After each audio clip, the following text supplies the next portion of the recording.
샬롬. 오늘도 하나님 말씀 앞에 나오신 여러분 환영합니다. 우리 함께 기도하겠습니다. 하나님, 오늘도 우리에게 귀한 말씀 주시니 감사드립니다. 이 말씀을 통해서 우리의 심령에 하나님이 주시는 용기와 소망과 사랑이 가득할 수 있게 하여 주옵소서. 오늘도 하나님의 자녀답게 명예롭게 살아갈 수 있는 능력 이 시간에 허락하여 주시옵소서. 예수님의 이름으로 기도했습니다. 아멘. 오늘 함께 살펴볼 말씀 히브리서 2장 1절에서 18절, 히브리서 2장 1절에서 18절까지 함께 살펴보겠습니다. 오늘도 성실하신 우리 아버지 하나님을 찬양합니다.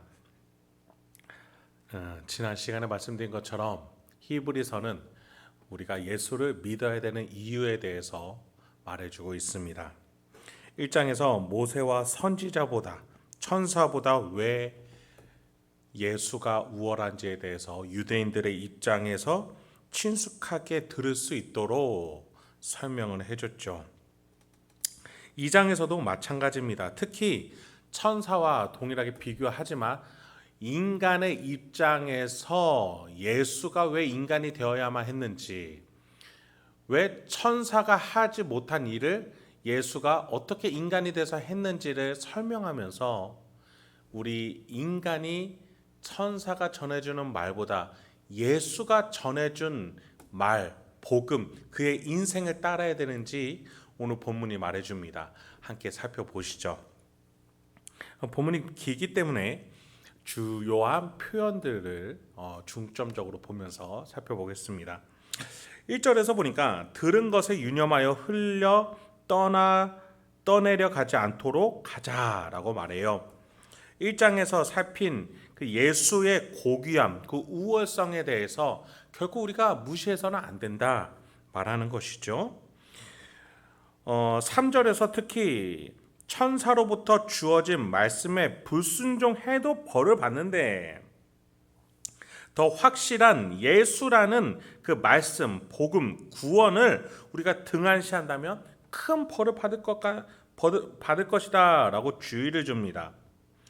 더욱이 하나님께서도 여러 가지 방법으로 예수라는 인생을 증거하셨는데 이 예수를 믿어야 한다 라고 히브리서 기자는 말해요. 그러면서 5절에 다시 천사를 등장시킵니다. 장차 올 세상을 천사들에게 복종하게 하심이 아니다. 하나님께서는 인간에게 하나님의 대리 통치자 자리를 주신 것이지 결코 천사에게 주신 것이 아닙니다. 그래서 우리는 인간의 대표자 자리로 예수가 오셔서 인간의 몸을 입고 예수가 오신 것에 대해서 좀 더 진중하게 고민할 수 있어야 합니다. 신의 모습이 아니라 인간의 모습으로서 오신 것은 인간의 위치의 회복을 위한 것이었어요. 대리 통치자의 회복입니다. 그래서 예수를 이 자리로, 그리고 이 자리들의 대표자로 세우신 거예요. 대리 통치자들의 대표자인 것이죠. 그만큼 하나님의 입장에서 인간이라는 위치는 굉장히 놀라운 자리고 중요한 자리였습니다. 그걸 인간이 망쳐버린 것이죠. 그럼에도 하나님은 예수를 보내셔서 이 자리를 회복하고자 하셨던 겁니다. 6절에서 다시 시편을 인용하면서 이렇게 말해요. 사람이 무엇이기에 주께서 그를 생각하시며 인자가 무엇이기에 주께서 그를 돌보시나이까. 우리가 잘 아는 시편 찬양이죠. 인간이 아무것도 아닌 존재이지만 하나님이 인간이라는 자리에 의미를 굉장히 많이 부여하고 계신다라는 거예요. 그것에 지금 찬양을 올려드린다는 것이죠. 때문에 7절과 같이 하나님은 예수를 천사보다 못한 육의 존재로 잠시 두셨습니다. 그러나 마침내 인간은 예수를 따라 부활하고 하나님 보좌 우편에 앉아서 만물을 다스릴 예수의 곁에 동역자로 서게 될 것입니다. 그것이 참된 인간의 위치였어요. 그런데 여기서 우리는 궁금해집니다. 예수가 인간의 대표로서 만물을 다스린다면 우리는 예수와 같은 동역자로서, 형제로서 왜 만물에게 이 지구상에서 살아가는 인생이 여러 가지에 휘둘리면서 살아가는 빈궁한 인생처럼 보이는 것일까요? 여러분, 이 표현을 기억하셔야 됩니다. 우리는 지금 죄를 이기는 중에 있습니다. 이기는 중이라는 것은 두 가지를 말해요.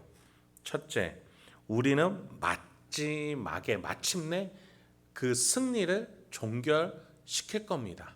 마지막 끝은 승리입니다. 그런데 우리가 지금 싸우고 있는 중이라는 사실은 기억해야 합니다. 여러분, 우리는 본래 죄에게 짓눌려 있던 자들이었죠. 그런데 예수가 인류의 대표로서 오셔서 죄에서 이기셨고 이길 수 있는 방법을 우리에게 전수해 주셨어요. 그래서 우리는 8절과 같이 만물이 복종하고 있는 것을 아직 보지 못하고 있다라고 생각할 수 있는 것이죠. 예수라는 인간에게는 만물이 다스려지고 있는데 우리가 형제된 우리는 그러지 못한 이유는 우리가 아직 이기고 있는 중이기 때문입니다. 우리가 아직 다 정확하게 알지 못하기 때문이에요. 그래서 우리는 예수를 따르는 인생, 예수를 따라가는 인생을 살아가면서 마지막에는 반드시 이길 것이구나. 그래서 지금 내가 싸우면 이길 수 있구나. 그것을 하나하나 알아가는 과정이라는 거예요. 여러분, 9절에서 보니까 예수가 죽음의 고난을 받으시고 모든 사람을 위해 죽음을 맛보셨다. 죄를 이기고 죄의 삭신, 사망이라는 죽음을 이기기 위해서 예수는 죽으셨고 또 부활하셨다는 겁니다. 그래서 10절에 우리는 그 예수를 따르는 많은 아들들을 이끌어 가시는 그 영광을 같이 누릴 수 있다. 예수를 따라가다 보면 영광을 누리게 된다. 이기는 영광을 누린다. 라고 히브리서 저자는 말해주고 있는 것이죠. 근데 분명하게 여러분, 저자가 말하죠. 10절에 고난을 통하여 온전하게 된다라는 거예요.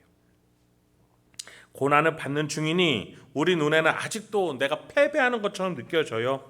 아직도 짓눌려 있는 것처럼 보여요. 그런데 이것이 이기고 있는 중이라는 사실, 예수를 따르면서 가면서 죄와 싸우기 때문에 힘든 것이지 그것이 이기고 있다는 사실을 우리는 그런 영적 시야, 영적 분별력을 알고 있어야 된다는 겁니다.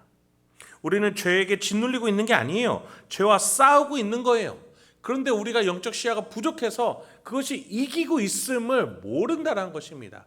여러분, 본래 우리는 예수님이 아니면 죄로 말미암아서 짓눌리고 억눌리고 죽어 마땅한 자들이에요.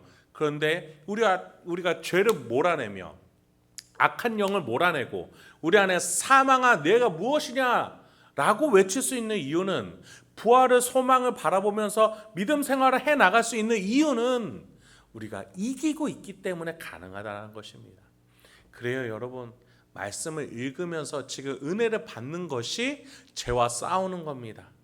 내가 선한 양심을 가지고 내가 원수를 사랑하면서 내가 선한 행동과 판단을 위해서 한 발걸음 한 발걸음 간다라는 것이 죄와 싸우고 있는 겁니다. 힘들죠. 그러나 이 걸음 자체가, 판단 자체가 놀라운 승리의 발자취임을 기억하시기 바랍니다. 예수가 걸어가셨고 그렇기 때문에 우리가 걸어갈 수 있으며, 이것이 힘들지만 놀라운 영적인 승리와 영광의 길임을 기억하시기 바랍니다. 이렇게 12절 13절에서 예수는 우리를 이 길로 끌어가기 위해서 형제라 부르시기를 부끄러워하지 않으셨다. 더 나아가 하나님께서 내게 주신 자녀다. 이런 가족 관계로 인류와 예수가 묶이는 것에 대해서 결코 부끄러워하지 않으시고 오히려 우리와 하나가 되시고 우리의 대표자가 되시고 맏형이 되시고 하나님의 아들들로서 함께 하시기를 기뻐하셨음을 기자는 말해주고 있습니다. 여러분, 가족이 아프면 가족은 어떻게 해요? 같이 울고 슬퍼하며 고생합니다. 그게 가족이죠. 그래서 예수는 이 죄악과 타락과 싸우러 이 땅에 오시고 우리의 대표자여 맏형이 되어 주신 겁니다. 그렇게 인간과 같이 혈육을 가지고 이 땅에 오신 거예요. 그리고 그 뒤에 혈육의 죽음이 도사리고 있는 인생길에 오셔서 그 뒤에 숨어있는 마귀까지도 멸하셨죠. 하여 한평생 매여 종노릇 신세에서 벗어날 수 있게 되었다 라고 15절에서 말합니다. 여러분 어떠세요? 여러분에게 아직도 크고 치밀한 양육 시스템이 갖춰진 교회가 필요하십니까? 위대하신 목사님의 설교, 귀에 쏙쏙 박히는 강의 잘하는 성경 공부 잘하는 누군가가 필요하세요? 물론 그런 분들이 쓸모가 없다는 게 아닙니다. 너무나 소중한 교회고 귀중한 하나님의 인적 자원들이죠. 그런데 내 안에 이미 적용되어지고 있고 흐르고 있고 움직이고 있고 작동되고 있는 삼위일체 하나님이 하신 일들을 내가 까맣게 잊어버리고 눈에 보이고 내가 원하는 것들로만 신앙생활을 채운다는 것이 얼마나 어불성설이며 하나님이 과연 그러한 선택을 기뻐하시겠는가 우리는 돌아볼 수 있어야 하겠습니다.